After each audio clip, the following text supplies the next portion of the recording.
Hey, beloveds, if you are ready to release what's blocking you from your greatness and step into a life of spiritual strength and wholeness, if you are ready to turn limiting habits into powerful spiritual strengths, that is what we're going to be talking about right here on A Spiritual Remedy.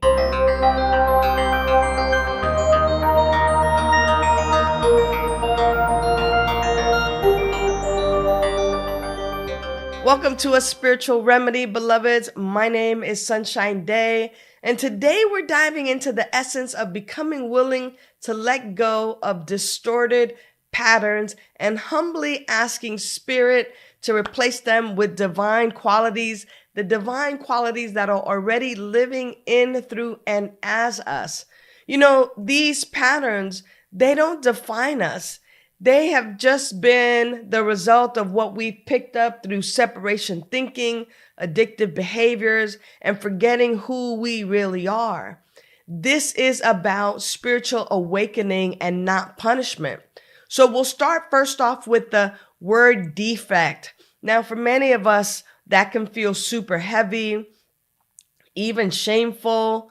I'd like to replace that word defect or defect of character with distorted patterns or limiting habits. And the reason I'd like to do that is because we're not defective. We are not damaged. We are whole, perfect, and complete. But what we have come to accept and what we have come to be are people who have these distorted patterns because we forgot who we really are. Now, these distorted patterns aren't proof that we're broken. They simply are the areas that are being pointed to that, oh, right here, this is where you forgot who you truly are. This is where you believe in separation. And when we see them clearly for what they are, they actually become opportunities for transformation. And who doesn't love a great transformation story? I mean, that's what all the hero's journeys stories are made of, right? So here's a couple of distorted patterns that I like to discuss. The first one is going to be greed. Now, greed whispers that there's not enough, that I have to grasp and cling and compete for what I want. And just by doing that, that energy already tightens the heart. It already creates distrust in the flow of life. And it's the spiritual opposite of generosity. Generosity. Generosity opens the heart. Generosity reminds us that Spirit is an infinite source, and that because Spirit is right where I am and everywhere present, infinite source is available to one and all. And giving, that becomes an act of faith.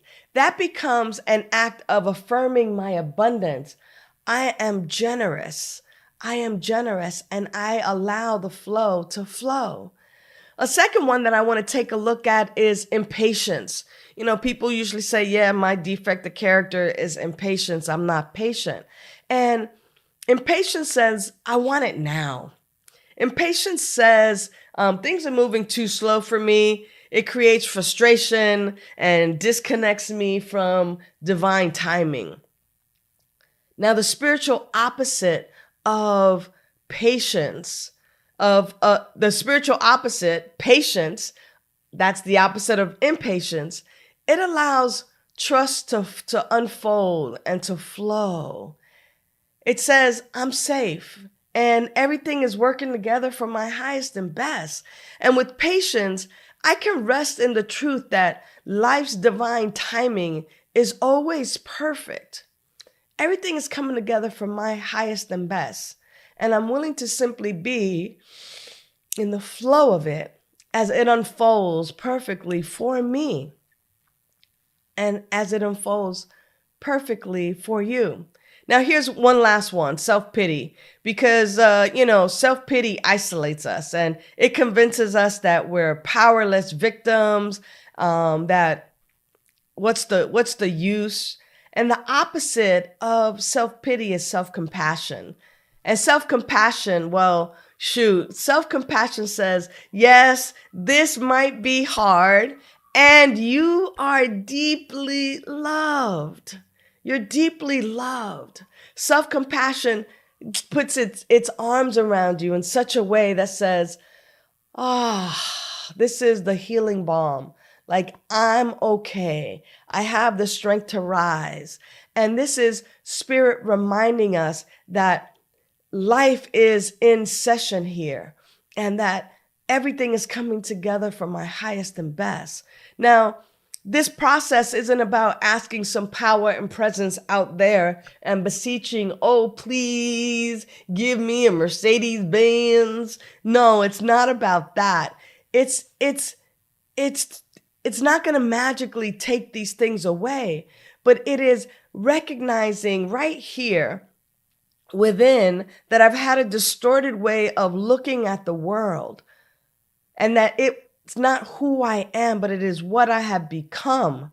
And in that, I get to become willing to let them go and allow life, spirit, this infinite intelligence within me to replace them or to move them out of the way so that the love that I am, the peace that I am, the power that I am, the presence that I am, the joy that I am, the power that I am comes forth, because it has been blocked by these defects, right? These distorted patterns of thinking and believing. I thought that was who I am. But when I become willing to let them go, what is revealed is that the perfection, the love, the peace, the joy, the faith, all of those God qualities can just come forth, and I can live from there.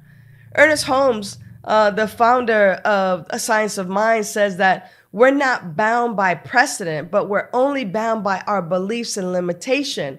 And when I believe that I'm limited, right? I think of Wicked. Unlimited.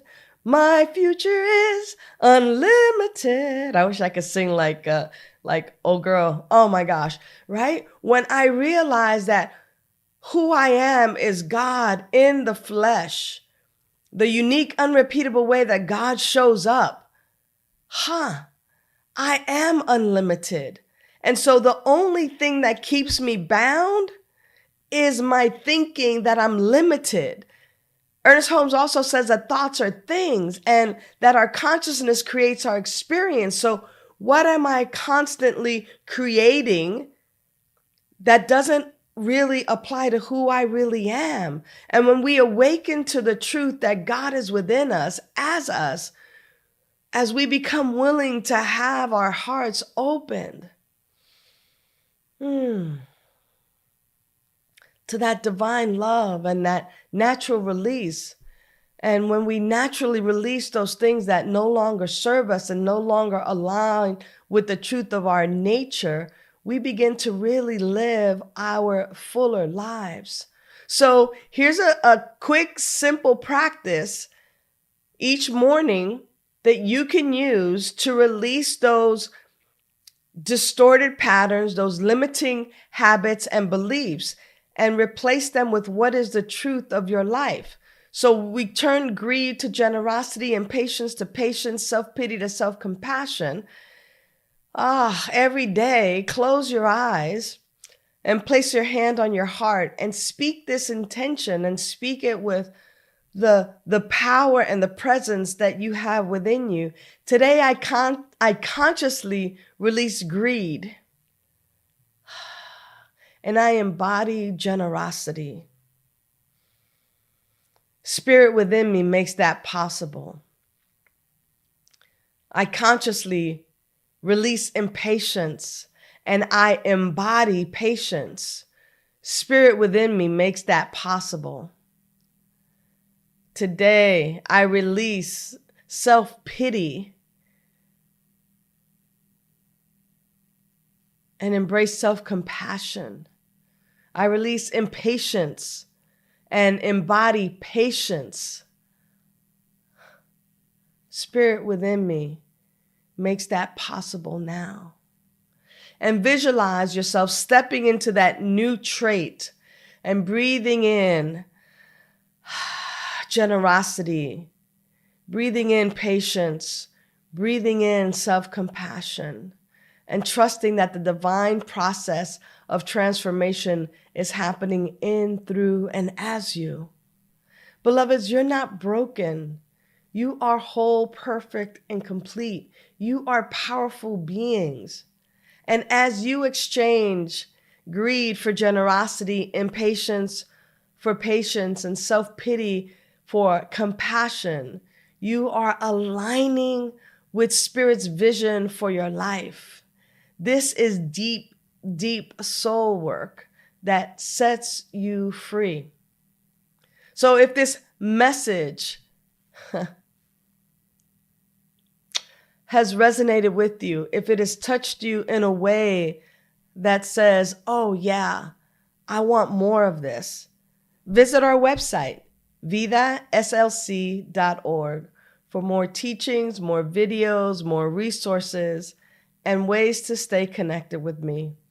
Remember that you are a unique, unrepeatable, magnificent way that Spirit shows up in human form. So today, live boldly and live in your truth. Until the next time, know that you are loved.